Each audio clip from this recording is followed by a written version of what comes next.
Kevin Durant, still very, very, very, very good at the basketball. It's crunch time here on The Jump. The NBA has suspended Fred VanVleet, DeAndre, Bembry, Talen, Horton-Tucker, each one game. All three players, of course, left the bench during that Raptors-Lakers dust-up on Tuesday. OG Anunoby, Montrezl Harrell fined for their roles in the melee. Brian, any surprises with the discipline here?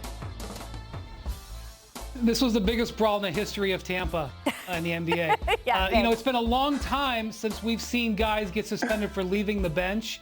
Usually there's assistant coaches that are blockading them. Look for that to come back. People got a little lax here. This was an easy call for the NBA. OG pulled the whole WWE move. It's called the sidewalk slam. I had to ask my co-host about that. Cass, shout out to Cass for my WWE technology. And he just gets a fine. Like, that to me is the ridiculous part of this. I get the rule on leaving the bench, but like, you can't do that. Hey, I like Brian calling out the long, storied history of NBA basketball in Tampa. This indeed, Brian, will be a deep chapter in that book. Let's move on to Russell Westbrook. Went 23, 14, 15 versus the Magic, his NBA best 20th triple-double. These are the best numbers he's put up since his Oklahoma City days. So, Monica, what do you feel has gotten into Westbrook? What's working now in D.C.?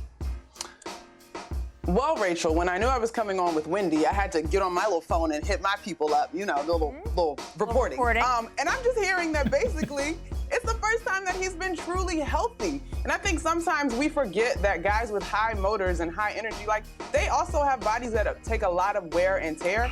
Bradley Beal has been out a little bit over this stretch, although he did play last night. But I think Russ still has energy and passion for the game, and he's healthy, and that matters.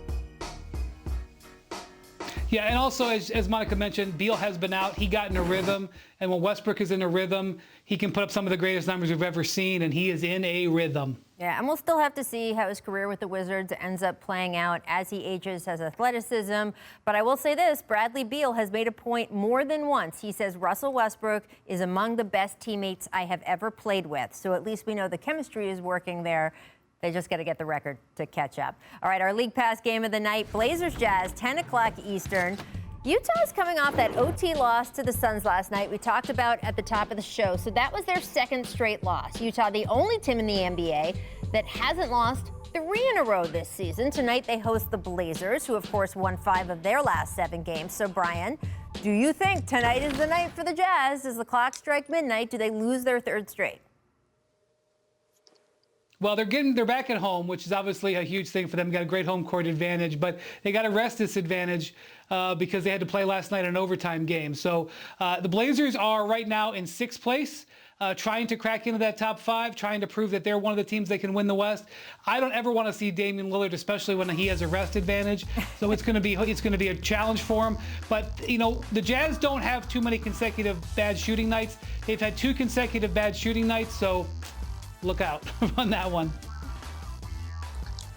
Yeah, I agree with you, Wendy. The Jazz, they've been shooting uncustomarily bad. I think it was 26% over the last 2 games, and that's a big deal. I actually think they might drop this one, though. It's a back-to-back. And beyond just Dame, the Blazers gave up 47 points in the first quarter against the Clippers. So I think there's a lot on their mind in terms of getting right, playing some defense, and getting a win over a good team.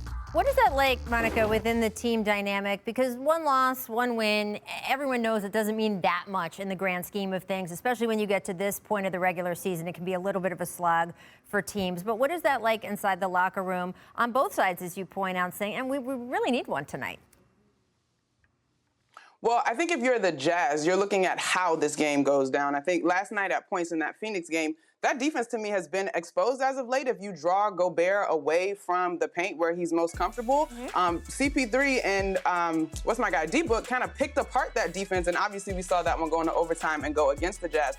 On the other side, I mean, the Blazers just had a flat-out stinker against the Clippers. And I think that one you say, we didn't even show up to start the game. Literally, we gave up a franchise record amount of points in the first quarter. So maybe you're able to dust that one off a little bit more and say, all right, let's turn it on. Let's be the team that we are. Well, they got one of the best motivational speakers in the league in Damian Lillard. So it'll be interesting to see how tonight goes. Thanks for watching ESPN on YouTube. For live streaming sports and premium content, subscribe to ESPN+.